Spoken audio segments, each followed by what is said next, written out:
Agora nós vamos falar sobre o bioma floresta amazônica, tá? Lembra que eu falei com vocês que o clima influencia em muito no tipo de vegetação, na relação entre os animais e a vegetação e tal? Então, o que acontece? A Amazonas, floresta amazônica, ela é cortada pela linha do Equador. E a linha do Equador é o lugar onde o sol bate bem direto. Olha só, aqui, os raios solares batem, né, atingem esse lugar com bastante intensidade. E o que faz acontecer? Como a região norte, a região rica em rios, faz com que o calor do sol evapore bastante água. A iluminação faz com que as plantas realizem fotossíntese com abundância. E nessa realização de fotossíntese, que é o momento que a planta produz o seu alimento, evapore água. Ela começa a transpirar. Todo ser vivo transpira. Uns mais, outros menos. E as árvores, as folhas das árvores, elas transpiram. E faz com que esse vapor, né, de transpiração de água vá para a atmosfera e faz com que aconteça o quê? Seja quente, úmido, promovendo um ótimo crescimento de vegetação, tá? Então, o principal rio é o Rio Amazonas, mas para frente a gente vai ver. Então, uma das características da floresta amazônica é a variedade de vegetação, de espécies de plantas. Ali você vai encontrar enormes árvores. Lá vocês vão encontrar plantas aquáticas, plantas rasteiras, vai encontrar de tudo. E apesar dela ser uma floresta enorme, o que acontece? O solo dela é pobre. Ou é pobre o quê? Pobre em questão de nutrientes para a planta sobreviver. Tio, o que eles fazem? O que acontece? Como a floresta é densa, tem bastante animais, bastante tipos de vegetação, as folhas que caem da árvore, das plantas rasteiras, os animais que acabam morrendo por um motivo ou outro, né, naturalmente, ou devido a ataque, fica lá se decompondo, faz com que os seres decompositores, que são os fungos e bactérias, atuem ali, e nessa decomposição, os nutrientes ficam na parte de cima do solo. Então, as plantas, as árvores conseguem tirar daquela camada ali. Mas passou aquela camada, o solo é seco. Seco não, é pobre em nutrientes. Então, olha só alguns tipos de animais que vocês encontram lá na Amazônia. Como na Mata Atlântica, o que acontece? Há outros tipos de vegetação atrelada à floresta amazônica.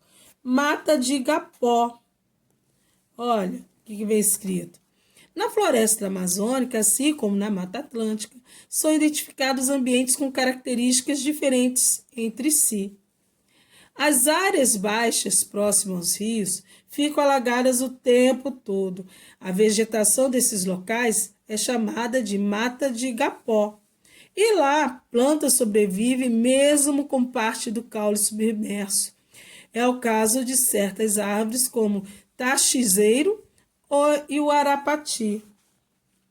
Tá? Então, se o caule ficar o tempo todo dentro d'água, o que acontece? Vai apodrecer. Mas aqui não. Na mata de igapó, a vegetação é adaptada a isso. Além disso, da mata de igapó, tem a mata de terra firme. E ela ocupa a maior parte da floresta amazônica. É onde tem as enormes árvores, tem cipós, castanheiro do Pará, etc. Tal. E vem a mata de várzea. São alagados apenas numa época do ano, geralmente no verão, quando chove muito. Nesses locais, são as matas de várzea, formadas por árvores como a seringueira e o pau mulato. A seringueira é uma árvore que já teve grande importância econômica no Brasil como um todo. Ela libera uma resina chamada látex, que pode ser transformada em borracha. Durante muitos anos, o Brasil produziu e exportou muito látex na região amazônica. Então, o Brasil passou por vários ciclos econômicos. Vários. Extração do pau-brasil, cultivo da cana-de-açúcar, mineração, plantio do café, e teve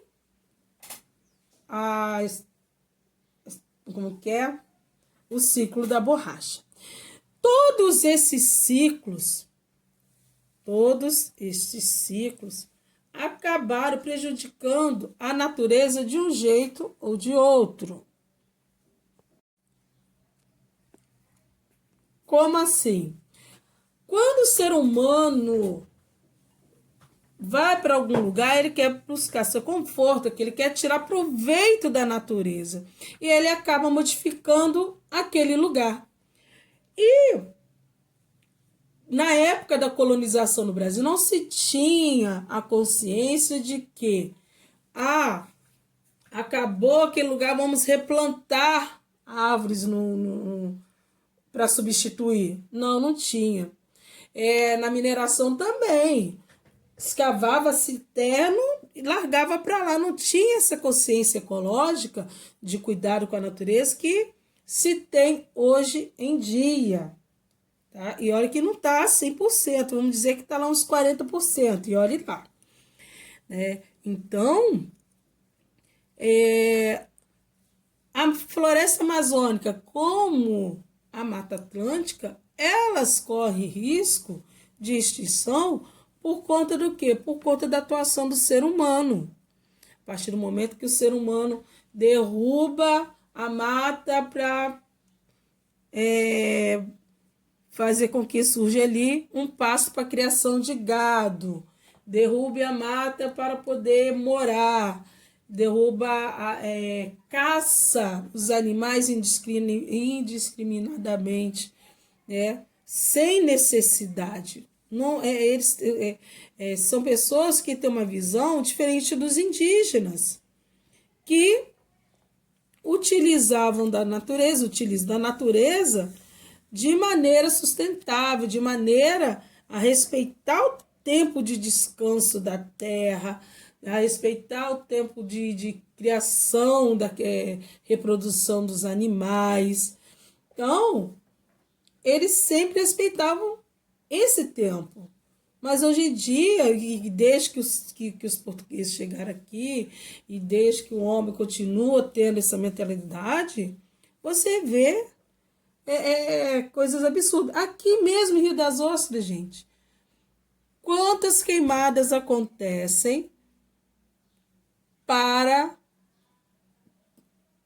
que se construa a casa? Aqui na Enseada vive tendo queimada na reserva ambiental, e os moradores aqui sempre tem que estar de olho, porque alguém taca fogo, certamente para lotear aquele lugar para poder vender ou para morar.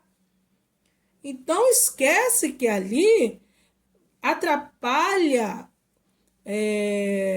a relação entre os seres vivos, porque ali tem ouriço cacheiro. É uma coisa que eu não tenho visto com mais a mudança que eu vi quando mudei para cá, era coruja buraqueira, gambá, que perto de casa passava muito gambá, tacaram fogo no terreno ali do lado, não tenho visto mais gambá. E são animais que fazem com que haja uma harmonia na natureza.